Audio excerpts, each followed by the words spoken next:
嗨，大家好，我是坦皮叔。今天是2025年4月28号，这一期咱们继续聊聊恒大清盘，聊聊中国的房地产。今天网上有一篇文章是介绍上海的二手房房东的一个情况。就是上海对我们来说，我们看的更多的是日光盘豪宅日光你比如说什么上海单价超10万楼盘，开盘当天售罄。4月已有3个新盘日光。4月27日，位于上海浦东新区新杨思区域的热门项目绯云乐府线下开盘，首批次228套房源实现日光。公开信息显示绯云乐府首开共推出228套房源，均为建筑面积120到140平米小高层住宅，均价10.7万每平米，那一套房子就是1000多万，1500万吧。项目首开获939组认购认购率412%，成功刷新今年上海新盘最高认购数，入围积分64分，为今年以来最高入围积分。这是澎湃新闻报道也就是上海给我们的印象就是天天都是豪宅日光，当天售罄，开盘就没了，你还得去抢，给我们的错觉就是好像上海的楼市就这么火爆。但是这篇文章它主要是介绍这个上海的二手房这个房东，它的标题叫被剩下的上海房东正在加速躺平。他的文章介绍他说前几天好友小白那2套挂牌了大半年的房子又和客户拉扯失败了，但这次我清楚感受到了他的心灰因为他选择让中介小哥把某套房子隐藏起来了，正式开启半下架模式。对小白来说他的目标从来都很清晰，卖掉2套二手房，直冲内中环的某处新房，也因此他心里有一个极其明确的预算，进而反推出2套房的底价。他大概的逻辑是这样子的他要把这个2套老房子卖掉，置换一套新房子。那新房子价格刚才已经说了10万以上，15万、20万，对吧？一套都是1000多万、2000万。他要买这个新房，那他就倒推出他这个旧房子该卖多少钱，他才能买得起，这么一个逻辑他说我没法一直降价不然就算卖掉也换不动新房，那换不动新房他就没有卖的动力了。你看这个就是环环相扣小白的情况是当下二手房东一个缩影，在各类社交平台上也日渐增加。市场下跌近2年来，从最早挤出一群资金紧张、投资动机最强的房东，到进一步触达到急于置换的房东，再到如今还剩在场上的房东，到底还有多少人是带着非卖不可的理由呢？而这样的情绪也在慢慢影响二手市场。截至4月26日，4月的日均成交是781套，而3月则为949套，环比下降18%。即上海的二手房4月份已经比3月份下降了18%了。他说带着这个数据记忆，我们来聊一聊最近市场上房东们在悄悄整什么活。他说想躺平的房东越来越多。去年10月中，他说这个有中介提出叫僵尸房源。什么叫僵尸房源呢？就是说一些房东他不肯调价，房东比较固执，那个房源挂在那儿也没人问津，也没有成交，这就变成僵尸房源。文章说不乐意降价的房东理所当然的又多了。最明显的是3个月内拒绝降价的房子多了约3500套，上升了近5%。降价一次和积极降价的二手房之间巧合的打了个平手，积极降价的人少了一点，适度降价的人又多了那么一点。但在整体情绪上，我们可以清晰感受到市场维持住了不愿意以频繁降价换取曝光量的和成交的节奏中。巧的是，无论房子的冷与热，这些博弈超3个月的老房东正迈向同一个方向，僵化，以及去往僵化的路上。这样的氛围正在影响接下来市场的流动性，也就是这些房东就躺平了，房子扔在那儿，佛系就能卖掉就卖，卖不掉算了，再降价没有意义了，他总不能自己再贴钱去买房他也贴不了那个钱。然后这个文章说什么样的房东最想躺平？坦白说，他说僵这个状态对于上海的楼市并不是什么新鲜事，但要找到加速僵化形成的诱因，或还是需要回到上面的带看降价次数的链条中，比如从市场变量最大的地方下手，带看多加不降价的二手房。这些房子的增长代表着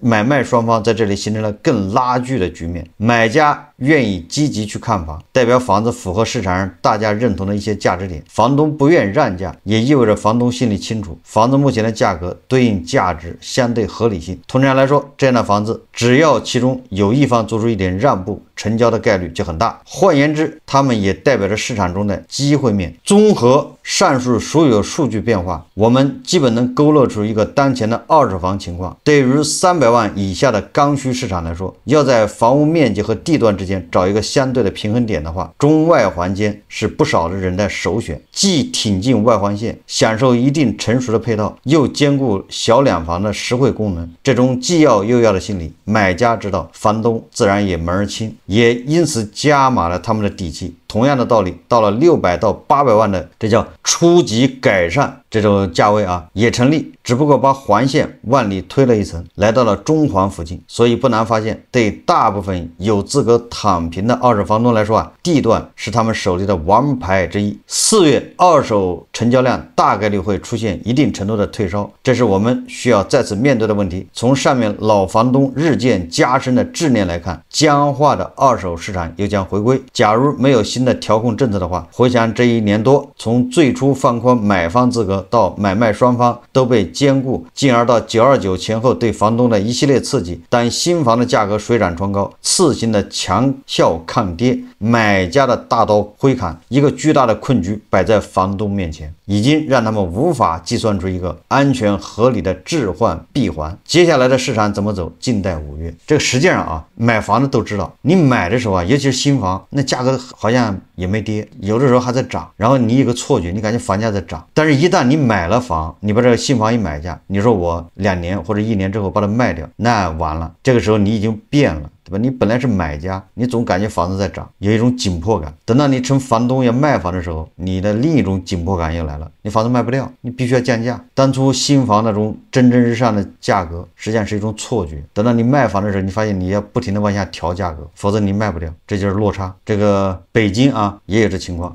今天这个北京商报他报道啊，说北京年轻夫妻从看房到成交仅3天，北京二手房成交量同比增2成。这个北京商报他是这么说的啊，他说以4月中旬成交的一笔订单为例，他说一对年轻夫妻从看房到成交仅用3天。你说这个可以说啊，买房啊，这是人生一大笔投资啊，3天就搞定。据这个赵虎回忆啊，说该套房源仅挂牌5天时间，这房子也非常紧俏，挂出来才5天，挂牌当天便吸引到经纪人和购房者关注。尽管这套房源面积仅为60平方米，但其布局合理，空间利用率高，且价格相较于同类型房源更具竞争力，也就是性价比高。那么第一个它是总价低啊，那60平米啊，然后性价比高，所以啊一挂出来就有人去看。然后赵虎指出啊，丰富的教育资源叠加3月及4月临近小学学籍录入时间，促进了房源成交时间的提速。也就是说，这个是个学区房、刚需房，这个是有时间要求的，你必须在这个时候买完过户，户口再迁过来，你才能给小孩办入学啊。这一切恐怕都要在5月底之前必须结束，时间不等人呢。所以说，这个年轻的夫妻啊，3天看完就买房，这不就是一种巧合吗？相似的情况在西城德胜片区同样存在。德胜片区某头部中介机构经纪人秦峰告诉北京商报记者，该片区房源多为老房子，户型面积、空间使用率、小区环境等因素导致居住舒适度并不高。虽然有教育资源优势存在，但以往成交周期普遍在10天左右，而近期成交周期缩短至5天。成交周期缩短一部分得益于临近学籍录入时间，更多的则是市场观望情绪的减弱。二手房市场在近半年加速回暖是有目共睹，这种持续性让购房者信心增加，决定购买新一房源的思考时间大幅缩短。实际上还是跟学区房有关，很多人看中之后马上就得买，时间不等人，等不及啊。所以所谓的北京的楼市小阳春跟这个学籍有关系啊，跟教育有关系。最近这个杭州的楼市啊显得很火啊，这个土拍市场是吧，这个溢价成交啊，地王频出。杭州根据媒体报道啊，这个第1季度卖地收入啊已经600多亿了，很快就要破纪录。但是杭州的房价呢，就像我刚才说的上海房价一样啊，就是你买的时候你感觉好像新房价格都在涨，但等到你卖的时候，对不起，损失就来了。这个大家可以看一段视频啊。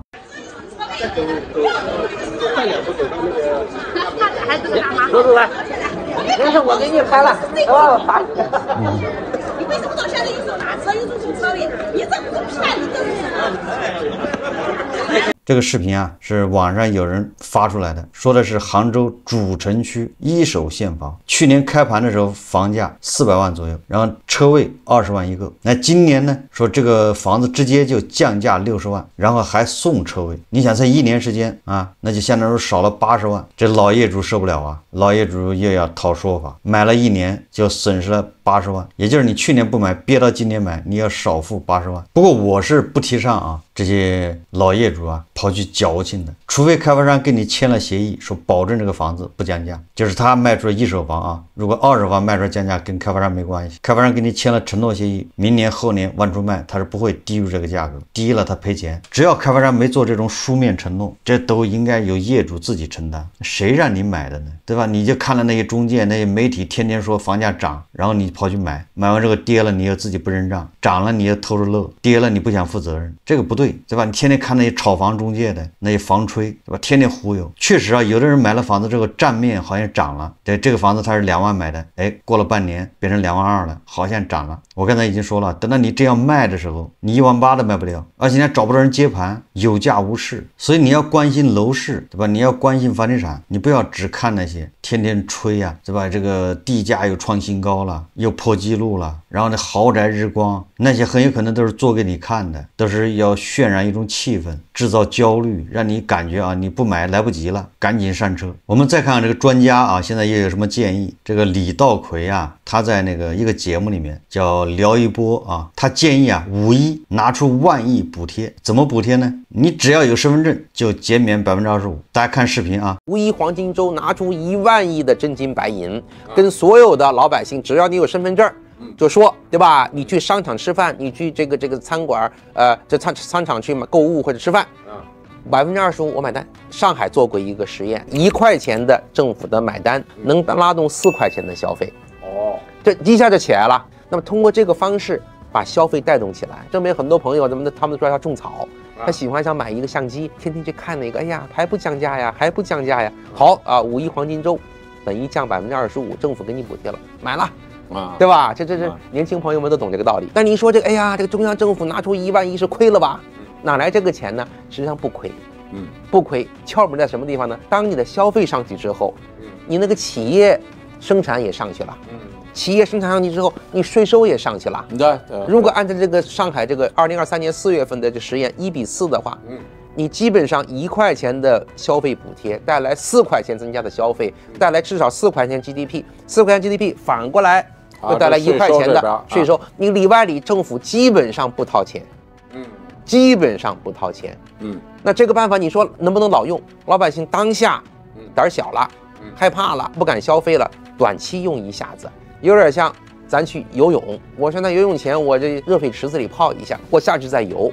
就这么过渡一下，我游起来之后，哎，我这自己就有热量了。现在缺这么一下，绝对不是说政府能包办一切，但是呢，关键时刻政府推动一把，让这个经济能够走向一个更好的循环，进入一个正常状态，更好的循环啊。有一些经济学家认为这种方法呢，效益太短期。我同意你的这个观点，因为不见得短期啊。我就想起这个。就美国啊，无论是特朗普啊、拜登年代，都给老百姓发过钱，一家什么$1000啊，这发好几个月。其实它产生那个效益啊，它整个把一个经济，等于就是那个车没电了，然后拿那个电极去给它刺激一下，它一旦刺激起来以后，它就自动能发电了，然后它就能正常，所以。它不见得是一个短期效应。我先不说这个补贴有没有用啊，就是这种补贴到底管不管用，咱先不说。但是它这种方式是对的，对吧？就按照身份证来，你有身份证号就按这个减免25%。当下的这种补贴啊，各种消费券、购物券、什么餐饮券发的云里雾里的，就一个消费券都发不好，你怎么刺激消费？你那个消费券到底刺激到哪儿去了？为什么设计这么复杂呢？实际上就是越复杂越好让人从中上下其手，对吧？这个消费券它不是刺激消费的，是刺激某些环节产生灰色收入、产生腐败的。这种报道也非常多对吧？各个地方一推出什么消费券，马上警方就立案，要查那些有的餐馆老板，对吧？有的这个电商老板，他就开始做这事套取那个资金实际上就是他设计成这样，就是目的就准备留后门对吧？就是一个消费券的发不明白，你指望他能干出什么好事出来？所以你看只要有身份证就减免25%，都听这个简单易行，就这么朴实。当然了，这个万亿补贴万亿这个促进消费，到底会产生什么后果？这个不是一句话两句话能说清楚。但是我想如果不像李道葵建议的这样说5亿拿万亿补贴，但是你各个地方政府自己在计划补贴的时候，能不能把这个程序要简化高效？当然了，咱们不光在发消费券，对吧？这一块晦涩难懂让消费者感受到不方便，我们在其他方面也差不多今天这个半月谈呢，他刊登一篇报道什么呢？报道的就是我们现在很多小区那个机械停车库，现在很多小区对吧，都建了这个机械停车库，还有很多商场机械停车库建的非常多，但是群众却不愿意用。他这个报道说的就是为什么大家不愿意把车停立体车库。这个我想很多人都遇到过这情况，对吧？一车开到地下车库，发现一排一排的建的那个立体车库上下2层，然后那个铁链子吊着的，你看着头皮都发麻。经常看见这个地下车库里面、过道里面到处塞着车停着，但是这个空的这些什么那个立体车库里面没车，大家不愿意停，这是什么现象为缓解停车难，不少城市小区建设了机械停车库。半月谈记者走访发现，机械式立体停车库对节省空间、补充城市车位起到一定作用，但部分设备在实际应用中既用不到又拆不掉，变成了停不了车的僵尸库，给群众日常生活带来不方便。半月谈说在我国特种设备目录中，立体车库分为升降、横移等9大类，其中简易升降和升降横移类立体车库在城市小区等场景中应用较为普遍。旨在高效节约利用空间、缓解停车难的机械停车库，在一些城市小区的落地效果却不尽如人意。半月谈记者在贵州省贵阳市万科云岩大都会小区看到，该小区共有10栋住宅，地下多装有机械停车库，此外还建了一座7层的停车楼，其中3层为机械停车位。半月谈记者发现，这些双层机械停车库的2层普遍无车停放，一些车位上甚至没有车辙印，也就从来没停过车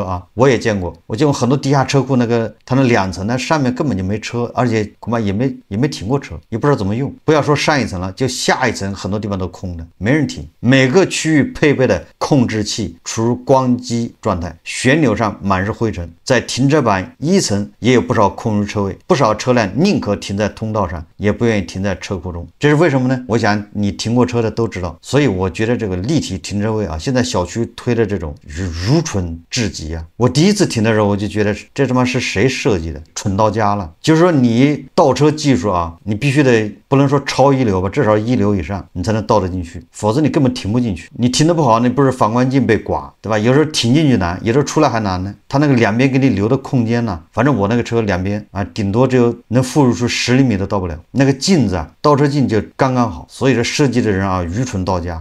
而且这还不算他经常那个停车反而还有个坡度，我也不知道他怎么设计的。就你本来是倒车入库，它还有一个坡度，那个坡度很多车一旦轮子卡在上面，你得玩命的踩油门才能上得去，否则的话上不去。经常就听见有人一踩油门没控制好，咣叽就撞上了，非常考验技术。这就是叫病态不知道谁设计的，也最主要不知道谁推广这个东西。本来他是为了解决停车难的问题，想法是好的，对吧？空间利用，把你搞成2层，实际上结果不仅没有解决停车难，反而导致大量的浪费。首先是设备浪费，你装了这玩意，对吧？你建设这玩意花多少钱呢？完了之后在那儿用不了，空间浪费。这本来那地方好歹能停1辆车的，现在1辆都停不了了。你关键你有时候停进去之后你人都出不来，你出来的时候还得侧着身你稍微胖一点人出不来，因为你门打不开。你如果两边都停了车，我想停过车人都知道都得小心翼翼的，对吧？侧着身子出来，稍微胖一点的人出不来，愚蠢至极啊！不知道谁设计的，最主要是不知道谁强力推广这玩意，最后导致浪费，对吧？钱花了也没解决停车难，导致这地方还停不了车。问题是你把它拆了也要花钱，这个东西谁买单呢？我看啊，十有八九是业主买单，绕来绕去都是业主买了单，就你那个房价里面恐怕含了这一块。这种这个机械停车车库啊，双层的，我在北京看到还比较少，不多，好像我在北京还没见过，只有那个医院呢，医院附近有那种商业的这种停2层的有见过，那其他的小区我还很少见过。但是到省会城市，到下面比如说西安、南京3线城市、4线城市，比如说安庆，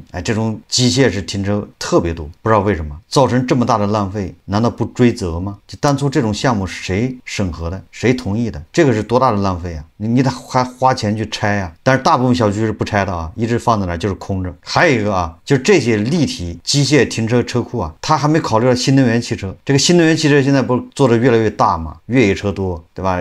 新能源汽车追求的是舒适嘛，舒适它空间就得大，所以它比那个相对来说比油车恐怕还要大一点，那就更难停。这个当初是谁决策的？谁引进的这种项目？谁推广的？应该要问责啊！这造成了多大的社会财富浪费啊！你想啊，你就是普通的一个停车位，它没什么成本，对吧？也就是那个顶多地面硬化，给你画一画线，对吧？搞一搞那个后面的挡车的，搞一搞这个反光镜之类的，其实那成本很低。你搞这种机械车位啊，先说一个车位恐怕要5、6万，这个绝对不便宜啊！不要小看那些机械、那链子，对吧？那叫特种设备，这还不算，你关键你那玩意儿还要需要人去运营维护啊！你只要有设备，它就得维护，就得检修啊，这个钱海了去了，那成本很高的。如果你能满负荷运转还好，关键是都闲在那儿，顶多1层停点车，很多1层都没停车，就不要说2层，那个还需要人操作啊。所以说这个运维成本得多高啊，所以造成巨大浪费，对吧？硬件投入花了很多钱，然后完了运营还要花钱，完了它赚不回来，成本收不回来，完了这个现在还得琢磨把它敲掉。就我在想啊，咱们这儿像这样的事情有多少？乱决策，拍脑门，这玩意儿总得有人买单呢，不可能是凭空出来的。有权利就任性，对吧？一任性就浪费，你大量的财富就这么浪费掉的。韭菜买的房子，你的房价里面估计就含了这一块，所以最终还是韭菜买单呢。好，这期节目我们就聊到这里，感谢大家收看。如果喜欢我的节目，欢迎订阅、转发，也可以在下方留言评论，谢谢大家。